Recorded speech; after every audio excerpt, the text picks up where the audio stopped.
narrative. We need to build our identity as a people, to prepare our young people to raise for the future. You can fight only for what you love. Love what you respect. Respect what you know. Those are the words of Adolf Hitler in Mein Kampf, a book that he used to raise German nationalism just before the Second World War. White people love themselves and respect white supremacy because they know about their supremacy.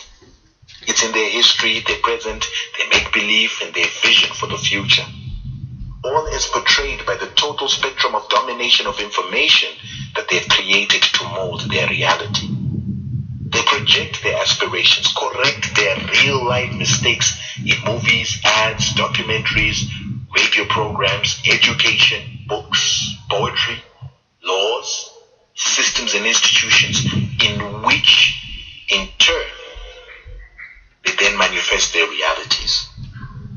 Through their control of media, storytelling, values that we use, the culture that we live by, they control the world narrative and reality.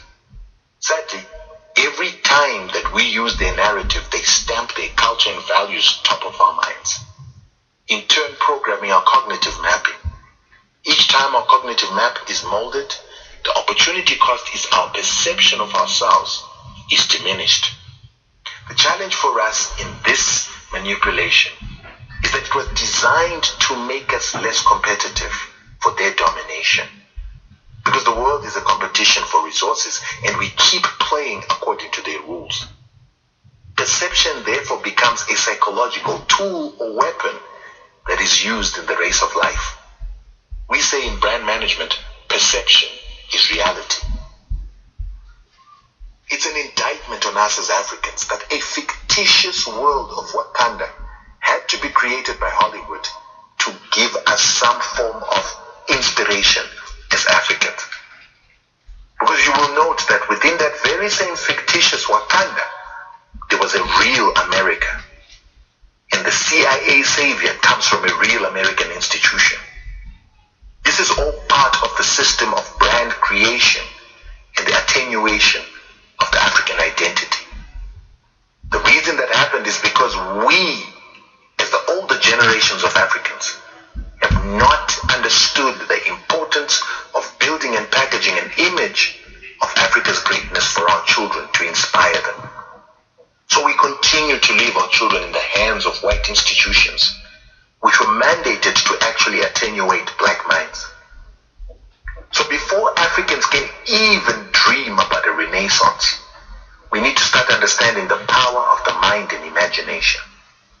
We have to start afresh and package our values, culture, inheritance, write and rewrite our own history, so that we can package it and give it to our children as a reference point to build self-love, confidence as they move into the future. History is the lens we use to see into the future. For through history, we shape the future. As Africans, we need to remember that we are a great people. Greatness is in our DNA. Our ancestors built the pyramids. They taught the world to read and write. They created irrigation systems, started agriculture, created paper, and the first universities. We must use this heritage to build the esteem of our children, to grow their personal pride, lift their self-confidence, while using that to build a race identity and common interest. The biggest deficiency in African culture is our lack of awareness of our history, our inability to articulate our historical achievements and our contributions to humanity. Yet what's ironic is we are a culture of storytellers. It's counterintuitive. Therefore, most African nations are built on the premise that their history only starts with the arrival of the white man. Most black people's history starts with slavery, colonization, as if we didn't exist before the arrival of the white man. As a result, in their minds, we're slaves, colonized people who were advanced by whiteness. This is why we don't believe in ourselves and why our kids have no inspiration from Africa. This is why our people have no confidence to create because they think they are not capable. However, the facts are, we civilized the world. We invented the first writing system 3,000 years before Christ, while Europe started writing only 1000 BC. We invented geometry, architecture, astrology, which is what we use to build the geometrically aligned pyramids in Egypt, Sudan, Ethiopia. Our geometric knowledge was used to build the great steles of the Sahara, the great Mutapa Empire in Zimbabwe, an empire that had cities of stone, where granite rocks were cut into perfect rectangles, layered on top of each other, without any mortar. Ashanti gave the world gold that built Cairo, Baghdad, Constantinople into the biggest cities of the time, where all the gold was flowing back from Europe as they came to buy from these big cities. And it's at a time that the biggest cities in Europe only had 20,000 people to 35,000 at most. The biggest university, and the one that still exists, and the first university, was built at that time in Egypt too. All this information says that Africa built the world. But this is information that's not sitting in the hearts and minds of Africans. So what use is it? For while our people don't know their history, the white-owned media is telling them that they didn't exist when Jan van Riebeeck got here in 1652. It says we can't farm, so that's why we need white farmers to feed us. We are corrupt, hence we need supervision from white people. And we can't own commercial banks or run businesses. But all in the while, the richest man on the continent is a black man called Dangote in Nigeria, worth $15 billion. He's got more money than even white monopoly capital in South Africa. He's following in the footsteps of Jaja Fopobo and the palm oil families of old. And he made his billions despite Nigeria enduring a century of colonization. He banks his money in blackout banks, operates in a country where MTN South Africa makes its greatest profits, and the country is governed by black politicians. It's time we controlled the narrative in the minds of our people. Yes, we don't own much media, but we have a big advantage. Access to the most effective instant communication platforms that reach our people instantly and intimately. As people who come from a culture of storytelling, it comes without saying that we must speak to the souls of our people through rich content stories, using visual, text, audio, and graphic. In this connection generation, we must leverage technology and the sharing of information to talk to the hearts and minds of our people without intermediaries. Our people are under hypnosis, mind control.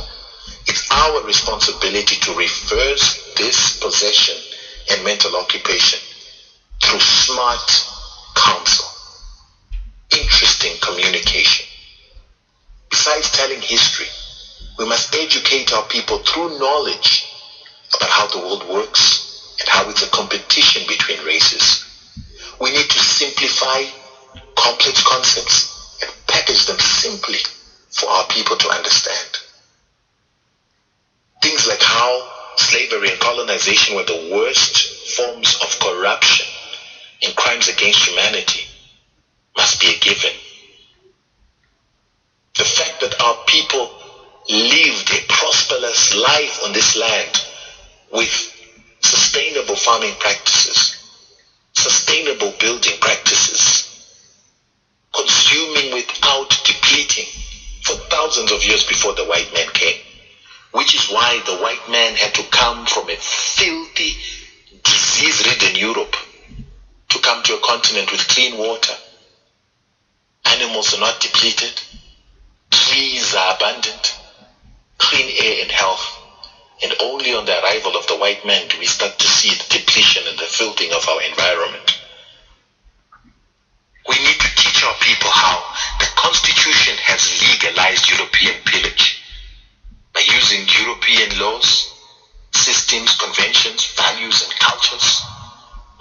ignoring our customs, values, and laws. And yet the laws that are supposed to prevail in our continent and our countries is supposed to be the law of the majority. But what is most important about this endeavor is that we must remember that we're competing with the biggest companies that have huge budgets, skills, and resources, like NASPA's huge 1 trillion rand largesse. But to dominate the share of mind, we must beat them at their own game. We must be more creative, informative, have captivating content that reaches people in the palm of their hand and evokes their emotions before they get contaminated by mainstream media. So I'm appealing to our rich African business people to invest in a project in which we start to digitize the history and heroes of Africa. It is sad that the history of the Khoisan exists in books that were written by white men. Mutapa is superseded by the fictional creation of Sun City. It boggles my mind how when you Google the city of Benin, you only see scant information and you see nothing on Jaja of Opobo. Yet we say that Africa must leapfrog into the 4th industrial revolution. But how do we do that without content? This is the information age, but we're not creating digital information, digital content. With what shall we lift our youth and their spirits? How shall we inspire them if we do not have tangible, accessible, discoverable history? For how long should the British and Americans continue to write our history in their own voice? For this, I'm appealing that we need resources to harness and package our history in a manner that is going to inspire